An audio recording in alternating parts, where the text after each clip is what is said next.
If you have been on the internet at all during the past month, you've almost definitely heard the word Silksong. On one hand, you could be a fan of the game Hollow Knight and know exactly what I'm talking about. Or on the other hand, you have absolutely no idea. Either way, you're about to learn about how Hollow Knight became one of the most successful indie games ever, and how its sequel took 8 years to develop. Now, since this video's main focus is Silksong, I am going to go over the Hollow Knight story fairly quickly. So basically, it all starts with these two guys, Ari Gibson and William Pellin. William Pellin was a web designer, but in his free time he would make video games, while Ari Gibson was an animator who worked for the People's Republic of Animation. They both teamed up for a game jam and named the game Hungry Night, and even though they didn't win the game jam, they still really liked the idea. They entered another game jam, and the game jam's theme was Below the Surface. They combined this theme with the concept that they had for Hungry Night. Eventually, they both quit their jobs to work on Hungry Night full-time, which the name was later changed to Hollow Knight. If you want a more in-depth explanation of how it was created, that guy Glenn actually has a great video on his channel about the topic. But now that we've gone over the story of Hollow Knight, we're gonna get right into Silksong. After the game had been out for about 2 years, people were still loving the game, but they were wanting something a little bit more. Maybe like a DLC. So Ari and William, aka Team Cherry, announced a DLC for Hollow Knight. You would play as the character Hornet, a character that was already in the original Hollow Knight. People were so excited. In a year or so, they're gonna have brand new Hollow Knight content. And then a year had passed since the announcement. And then another one. And another one. And another one. Until eventually one thing led to another, and 6 years had now passed since they announced Silksong, but at least they had a good reason. Silksong was so big that they decided not to turn it into a DLC, but rather an entire game. Even Hollow Knight's development time was about 2.5 years, which is a lot compared to the 6 years that Silksong was taking. Eventually, people stopped caring about Silksong, at least for the time being. But things were looking good for the indie game community. Deltarune Chapter 3 and 4 had come out finally, a bunch of new indie games had been released, Silksong got a new trailer. Wait, sorry, what was that last part?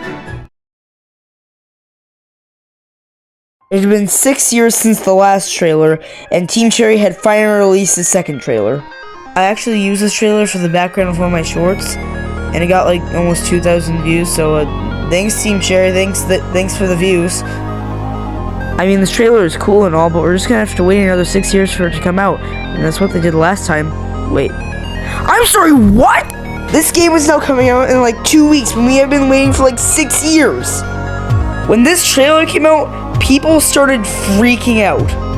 This was the period of time when Hollow Knight fans heard the word Silksong and emerged from their hibernation and started wreaking havoc on the internet. And now on every platform known to man, you couldn't scroll for more than 3 minutes without hearing the word Silksong. If this is what the Silksong release looks like, I'm scared for GTA 6. People were ready to spend their life savings on this game.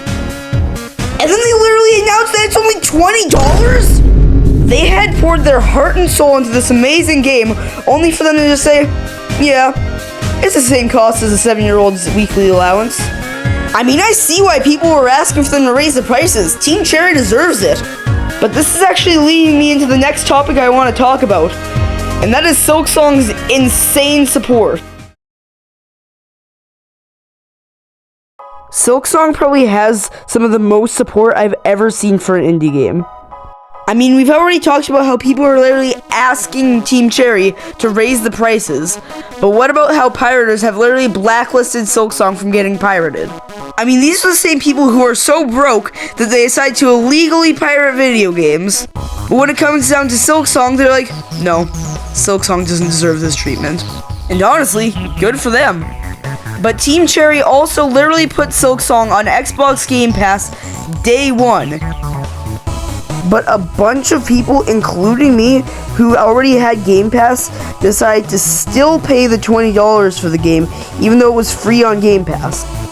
Just because Team Cherry straight up deserves it. And just because of how many people were trying to buy Silksong, it crashed the Steam store, the Xbox store, the PlayStation store, the Nintendo eShop.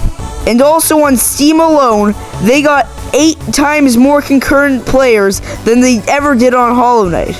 That's 500,000 players at once. But everything I'm talking about right now is post-game release.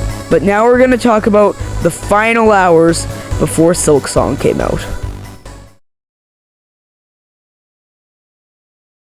It was the night before Silksong, and the internet was preparing. Even people who haven't even played Hollow Knight were going to buy the game. Which now, looking back in hindsight, isn't really the greatest thing, considering Silksong's difficulty.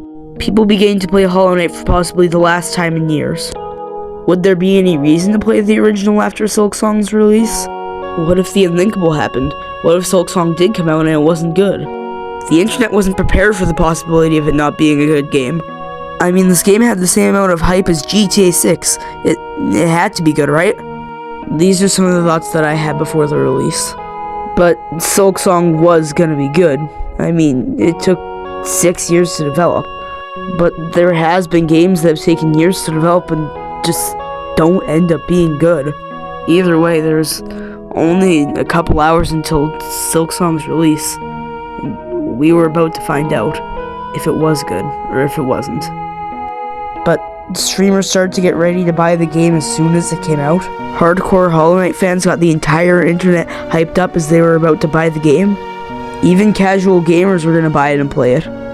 Good game or not, it was about to become one of the most successful indie games ever. And then, the game released. So, Silksong was finally here. It was finally out. Was the game easy? No, not at all. But was it at least a good game? Hell yeah!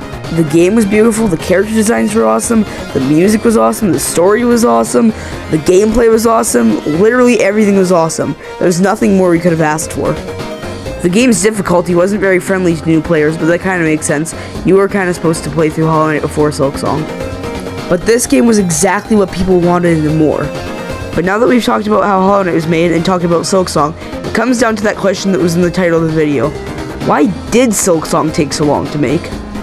People originally thought the reason why it took so long is because they were stuck in development hell, and that Silksong was just so insanely difficult to code.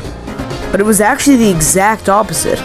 The real reason why the game was taking so long to develop is because Team Cherry was just having way too much fun developing the game. I mean, there's over 40 bosses, a bunch of new enemies, a bunch of locations, a handful of endings. I mean, it kind of speaks for itself. But if you did enjoy this video, please consider subscribing. I had lots of fun making this video, and it was really fun researching about Hollow Knight and Silksong too. I don't have any other videos out right now besides from a couple of shorts. That's because I just started making videos on this channel, but I am going to try to post regularly. But if you'd like to, subscribe. And thank you so much for watching, and I will see you guys in the next video. Thanks for watching.